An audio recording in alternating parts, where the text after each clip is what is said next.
Welcome back to Old War Stories with Uncle Jay. This one is entitled Downloading MP3s in the Old Days. When I talk about old days, I am talking about really late 96 to early 1997, somewhere in there. Could have been even so far as into Windows 98. Well, 98, yeah. So 96 to 98, somewhere in there. At that point in time, the internet was still this kind of new thing. People had connections that were mainly dial-up, but there were more and more people getting broadband. I was one of them, fortunately, because I worked for the Wiz, which was then owned by Cablevision, and therefore got a slick discount of cheap is free. I had to buy the modem, which was $250 in the day, but that was just par for the course. I mean, to spend $250 and get free service that would have been minimum $50 a month, 5 months, you broke even. So definitely a score. Anyways, in those days, we didn't have YouTube. You may remember Napster.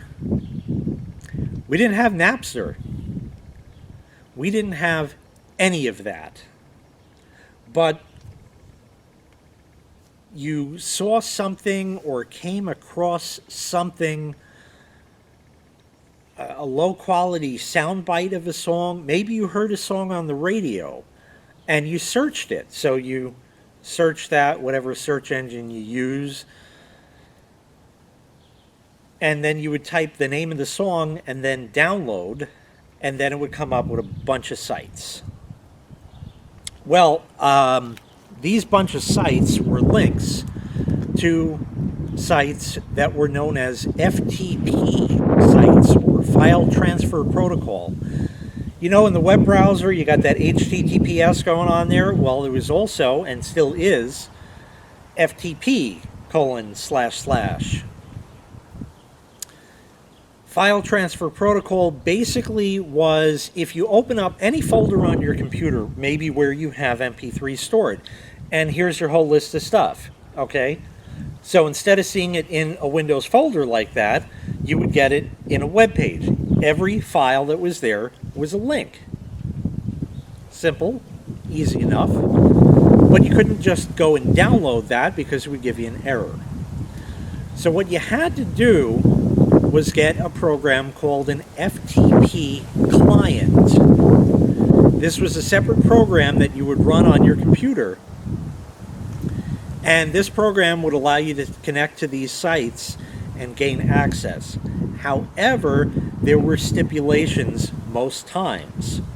The stipulation was, you can download these songs from me, because remember that FTP, unless they were paying for actual web server space, you were a lot of times connecting to this person's own personal computer in their house and transferring files over the internet that way.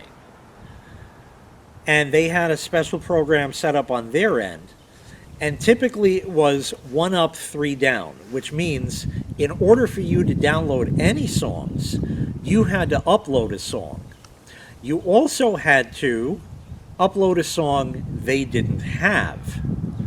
So you had to go through your list or library of MP3s and find one that they don't have by comparing all of their songs to your songs. So you might choose, I don't know, Billy Joel, and find an obscure song that you have from somewhere that is not in their list, and then upload that. We can say about 60 to 65% of the time this would actually work.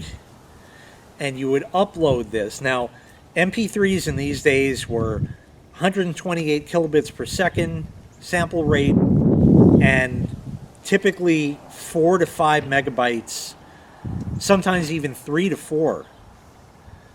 It took time to upload, because you didn't know what kind of connection they had on the other end. They could have had DSL, and that was way slower than cable modems, They could have possibly had a dial-up connection, but typically if it was going to take 20 minutes, you weren't interested and you'd go on to something else. A good 65% of the time, this would work and you were able to upload, and it didn't take that long, maybe a minute or so. It wasn't an eternity. And then you could go through and say, I want that one, download. I want that one, download. I want that one, download. And you look through their list and you're like, oh, they got that one, they got that one, they got. So now you start uploading more and more. But that wasn't just how it worked, because out of these search results that you got for FTP sites, maybe only a third of them actually even worked. In my experience, I found that anything with I called it a DYN DNS, DYN DNS dot something dot com or .net or whatever, typically none of those would ever work. So I always would avoid them because it just wasn't wasted, it was just wasting time. So that was one way that we used to do it. Other times you'd upload a song, it would upload, and it would not grant you download privileges. Some sites were tit for tat or one for one, and you had to go and upload one song to get one song back. And a lot of times they had a pretty good library already. So finding a song they didn't have, and a lot of this was on the honor system because they didn't have checks in place to say that I already have Billy Joel Uptown Girl. It wouldn't check that, but you would typically get banned from connecting to that site again in the future if you uploaded songs that they already had. So it was kind of done on the honor system, but these people would typically come back around and block you if you happen to find the same site again. So that was one way that we used to do it.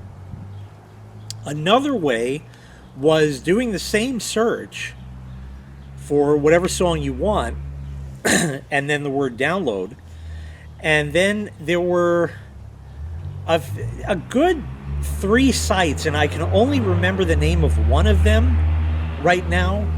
I don't think this site works anymore, or if it does, it's not what it used to be. MP3skull.com, I seem to remember. And typically what you'd get is a lot of pop-up spam, other bullshit, installing this on your computer, all these things, and you had to very carefully click the X, click close, get rid of it, hit escape, all kinds of different tricks till you get back to the thing where you can actually click download, and then it would just download and bam, with a cable modem, you had it in a matter of seconds, and there's your song, and that was that. Another thing that happened back in the day with downloading MP3s was the fact that computers weren't this is kind of tough to explain. It kind of goes back to ripping songs from CDs, because a lot of times that's where this music came from. People would rip their CDs to their computer, but the problem is they leave them to do that while checking their email or while doing something else or while doing something else. And you don't know how powerful their computer was. So what happens is the same thing that used to happen in the early days of burning CDs and DVDs, called the buffer underrun, where there's not enough data getting to the drive fast enough for it to write it without, quote-unquote, skipping a beat. And in the old days, if you hit a buffer underrun, which was very common and very easy to do because the machines were not extraordinarily powerful in those days, and if you were trying to do something else at the same time, it was almost a guarantee if you had a lower spec machine, that you were burning a coaster, because you'd get a buffer underrun and that was the end of it. But the same thing could happen when ripping CDs to the computer. Not really supposed to happen, but it did. And another part of that was the actual MP3 encoder that they used to take that audio from the CD and convert it to MP3. It was very easy to convert files from CD to a WAV file, but typically you'd get a song and that would be like 70 megabytes, and with a 1 gigabyte hard drive you just didn't have the space. With a 1 gigabyte hard drive you were running on 200 megabytes free to eat up 70 of that. One is done, that's it. You got almost no room left on the drive, and then the machine starts acting all wonky and shit. So it was a real thing. It also depended on the encoder, because again, the processors weren't necessarily that powerful. So what would happen is they would sort of get a buffer underrun, or maybe the CD read incorrectly, and you get blips, pops, clicks, and all kinds of other stuff that would ruin the song, and then you have to go look for another one, and you might not find it if it was an obscure kind of song. So that was that fun that you used to get in the old days. And this happened even into the Napster days. Now, a lot of us do remember Napster, and it was great. You just search, bing, bang, boom, there's the stuff. You click on it, hit download, and you could have like 5 downloads stacked, and they're all just going along. And again, you were limited by the connection speed of the other machine, because this was from their own personal computer being uploaded. So there was that aspect of it that you had to deal with. And again, some of these were songs that were ripped from CD back in the day. Nowadays, it's so simple to get music, to download music, it's ridiculous. You can go on to Amazon and find the album and download the digital version of it and get that stuff. That's one way. Another way you could do it is to just go onto YouTube and type in the song, and you got 3 to 5 to 8 or maybe even more to choose from. The problem with that is you need a program to rip that video into just an MP3. And there's tons of stuff out there that can do that nowadays. You can go, I know there used to be a site, listentoyoutube.com, and that would certainly work, but again, it would pop-ups and pop-ups and pop-ups that you gotta get out of and get away from, so you could get to that download link and actually download it after pasting the URL of the video in there. And there are other programs out there that will take a YouTube video and rip the audio out of it into an MP3 file. And it's that easy. These days, getting a song is as simple as a YouTube search, copy the link, paste it into the program, tell it MP3, and you're done.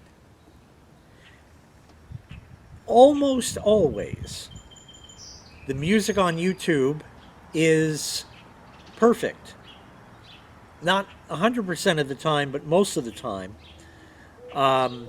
You may have sites that, or YouTube channels that will put like their YouTube, like, JK18 channel, subscribe today. And then the music starts. Nope. So I got another program for that would allow me to chop that off and get just the part I came for. Or sometimes it's the album version, but you don't want that beginning of like cars driving or horns honking that you would see in the video. And there's really no other good one to choose from. So that program comes in handy for that. And then there is the other aspect of, you can look up any song. I'll just pick this one because it was recently played on the halftime show of the Super Bowl this year. Rihanna was on, and she did her song Umbrella along with a bunch of others. So Umbrella, you look that up, and here's 6 of them.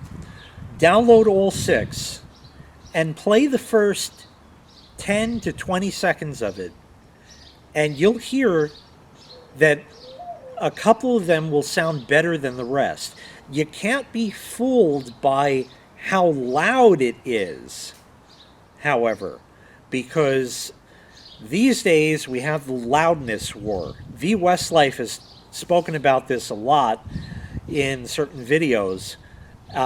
Generally, when a label produces an album, the louder, the better.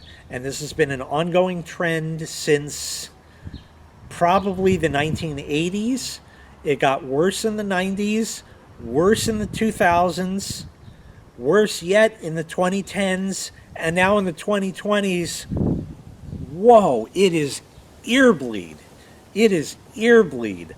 And that's why all of the songs I had an old video on this of normalizing MP3s, and I knocked them all down to 89 decibels mean average, and they're a lot more palatable. They're also a lot quieter than any other song you're going to hear out there, and I could change that value from 89 to 95 or something like that, but what this will do is normalize the volume down, so when you have a bunch of songs randomly playing from a 1960 song to a song from 2020, there's going to be a vast difference in how loud that song is. You go from kind of a quietish song to a song that's really loud, and it doesn't work. And that's why I normalize all of them before I update the SHOUTcast server.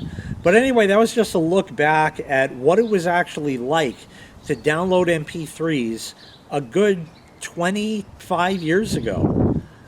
Certainly an interesting endeavor, and we have definitely come a lot farther from there in recent years. And it's kind of funny that you can find just about any song you're looking for on YouTube now, considering Susan doesn't like music. So isn't that ironic, Alanis Morissette? Okay, bad joke, so that means this video is over. Thanks so much for watching. I really appreciate it. Make sure you click like, make sure you click subscribe, and take care. We'll see you next time. Bye-bye.